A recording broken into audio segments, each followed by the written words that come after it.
So this issue of the kids came up. I just talked to somebody the other day who's shaping his whole operation so as to make it attractive to his kids to take over. Kind of making it, they're interested in sheep, you get sheep, you know. That's, yeah. And I'm wondering, I mean, for him, it's really important that what he's built up stays in the family. How do you feel about that? It's, in some ways, it's difficult to think about moving on, and I think about it now. I mean, like I said, I'm getting older, I'm starting to think about these things, finally. And we don't run our business about making room for the next generation. I don't want to put that pressure on them, for one thing. I just don't. We've always told them, you need to first get out, get your education, experience something away from here. You don't know anything but this. And then we say, and after graduation, you're going to be gone for a while. You're not coming home, and you have to do a study abroad. So, no, we will not run. We're a small operation, and we will. I'm not. I don't know. I can't speak for my father, who's very quiet. I really don't know what goes through his head. But from my standpoint and my husband's, we're running this business as a business and making decisions about what keeps it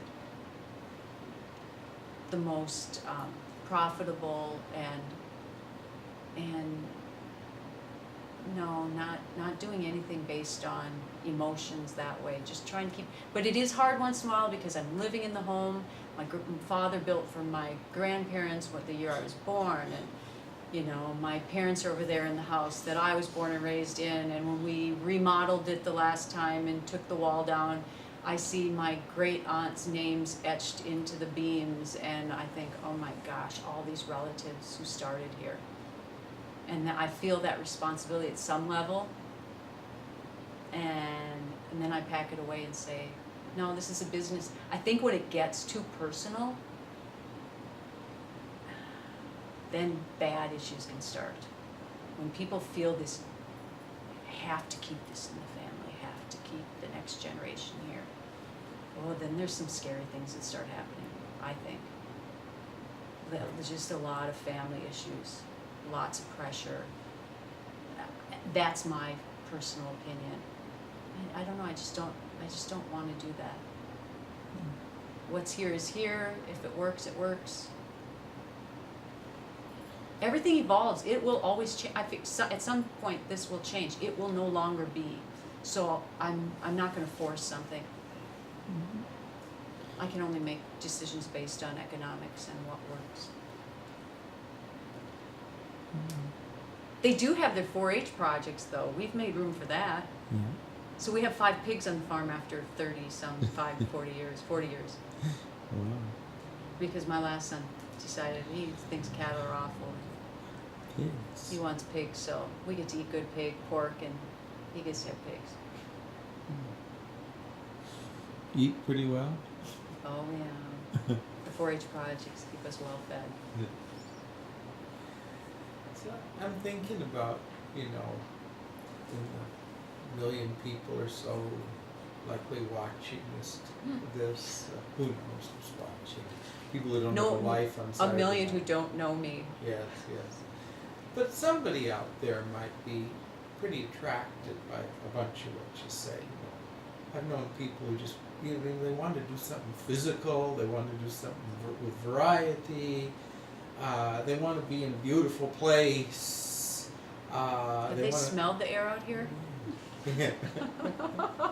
You mean the day you spread or the day after you spread? Or any day that's humid or the wind's in the wrong direction or we clean the barn, yeah. I'm birds want to get in. I mean, I can see this, attracting people, and I think one of the things that's going to come up immediately for anybody who's attracted to your life is, well, what am I going to do out there when I'm not working? Is there anything for me that will keep me kind of alive? Well, the University of Minnesota did some research and said Southwest Minnesota, this was, I don't know, 5, 6, maybe longer ago, Southwest Minnesota would be the most economically advantageous place for businesses to develop. It's just, but they aren't because of the lack of cultural opportunities. And we have small rural theaters. It's kind of like living in a sitcom. All of us are. We're just characters out here. And I know there's characters in the city, but it's different. And you got to be content, because you can't go out for sushi. So you either learn to cook well, or you like what's out here. And it's not that we don't have some good restaurants. We have some places that do their own microbrewing, and they have, you know, but there's just less variety.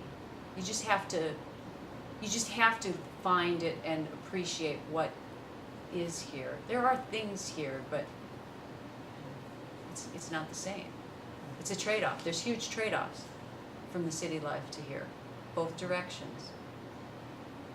This is just quiet. Horrifyingly quiet for some people. Oh, yeah. No lights at night. Yeah. Yeah. My nephew lives with us every summer. He was born and raised in St. Paul. Loves the cattle, loves to show cattle. And finished his freshman year of college, is back living with us, working for the University of Minnesota Extension Outreach Center in Lamberton. And on the weekends, he finally came to this summer, he just, like second or third weekend he was here. He just looks at my daughter and son and he goes, I don't get it. Don't you have any desire to go do something? It's just so boring here. And I'm like, don't they want to go do anything? And I'm like, no, John, they're just happy to be with us. Aren't you? No, he had a big, diverse group of friends, and they went out, and he was in college, so of course there's just non-stop social opportunities. And here it's quieter. You better like each other. Yeah. Somehow I don't imagine you as a particularly retiring person in college. I guess you had a reasonably active life. Yeah, I loved that was the best part of college. Yeah. So you missed that? Yeah. But I love my husband and my family. And I do have good friends. There are it's just getting done with work and planning something. And I told you I kind of quit planning things because it just got to be depressing when you had to cancel.